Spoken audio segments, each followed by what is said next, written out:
Watch this. Activating death mode.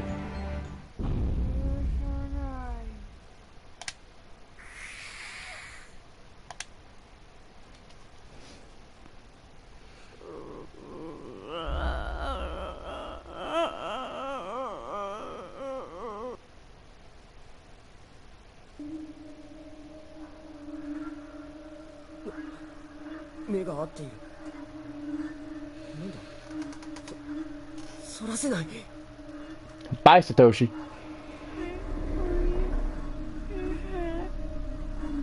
Oh, the fact that you gotta talk like they don't have tongues is fucked, though.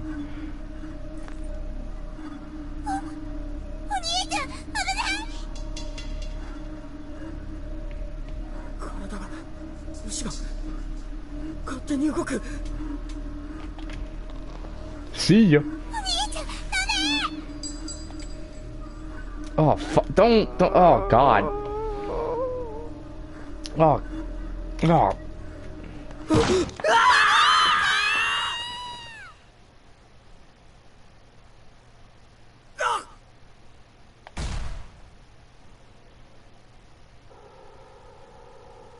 It was only a few short seconds between the moment Satoshi fell and the moment he hit the ground, and there was really nothing he could do to prevent it.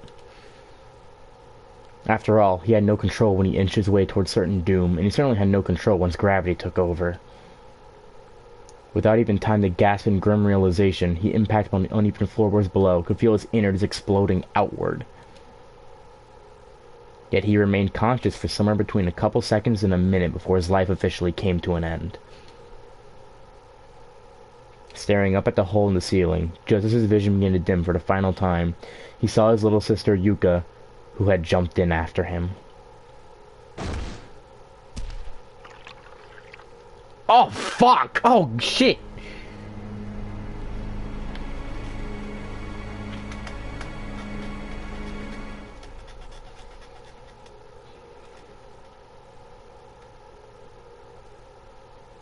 Man, what a chipper game.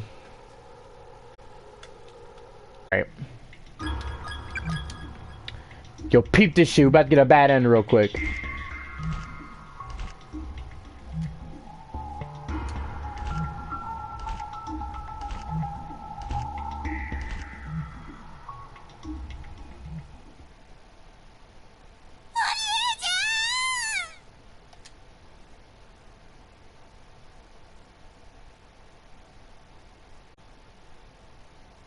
And that was the bad ending.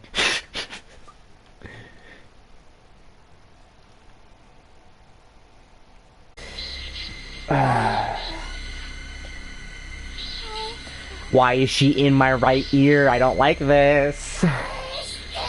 I don't like this. I don't like it. Ooh, I don't like it. Oh, fuck this. Here we go. I'm gonna shut the fuck up. I'll read out the descriptions, but I'm gonna shut the fuck up for this.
The spirit of a little girl appears right in front of Yuka's face, glowing a bluish white.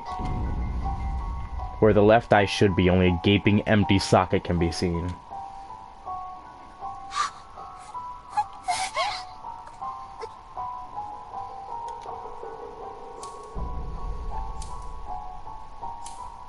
The disgusting snip, snip sound grows ever closer as the spirit draws near and presents the item she holds in her hand.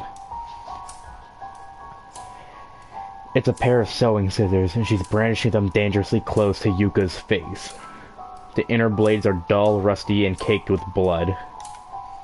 There's little doubt that the following events are going to be unimaginably excruciating.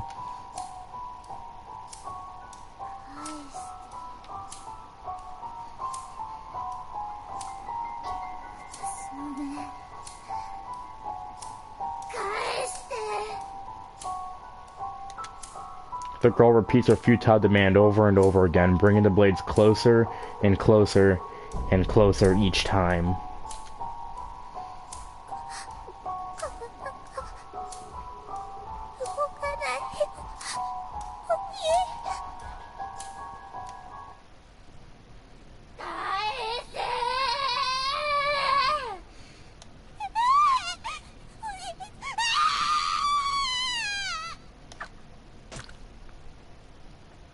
Yuka's left eye offers little resistance as the jagged, blood-soaked blade is plunged deep within.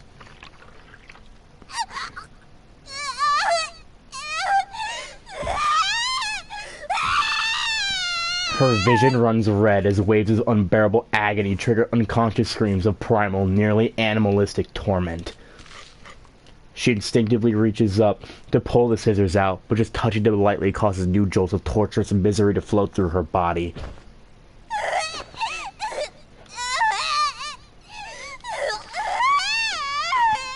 The sound of a foreign object scraping against her cranium echoes through her mind mercilessly, not from her eardrums, but directly to her brain. No other experience could possibly have prepared her for this. Is all the suffering of the world coalesced into a single moment.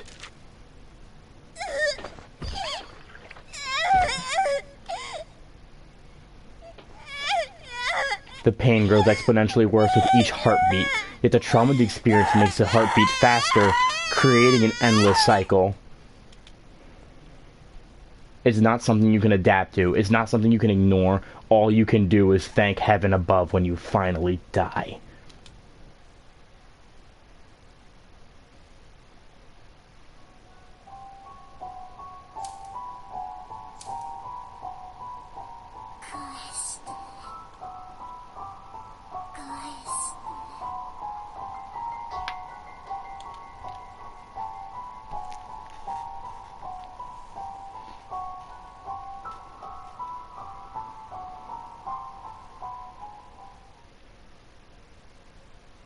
Okay, it's over.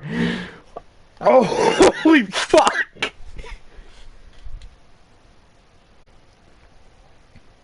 Right now.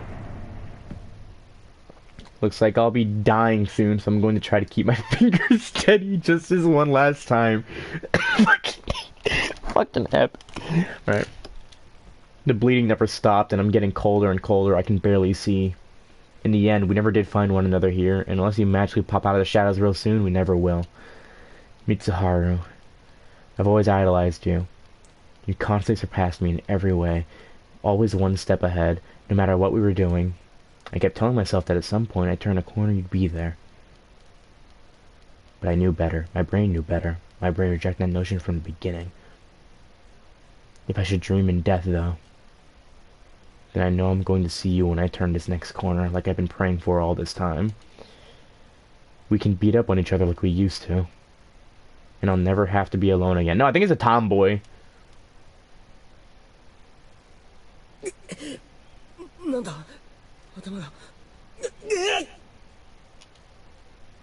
A wave of nausea and unbearable despair suddenly washed over Satoshi's entire body. The next thing he knew, he was standing in the corner of an extremely narrow red room. His movements weren't his own. It was as if his mind was disconnected from his body with no perception of the surface of gravity or motion.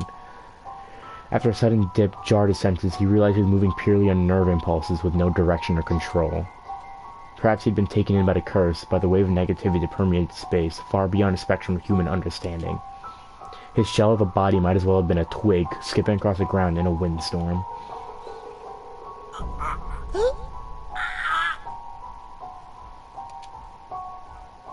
Without warning, his very sense of self had been completely destroyed, leaving him in a virtually lobotomized state. It seems the remnants of a man's tormented soul are indeed a thing best left untouched. For this dying message and the curse it carried certainly had no trouble at all dismantling the essence of what was once a boy named Satoshi.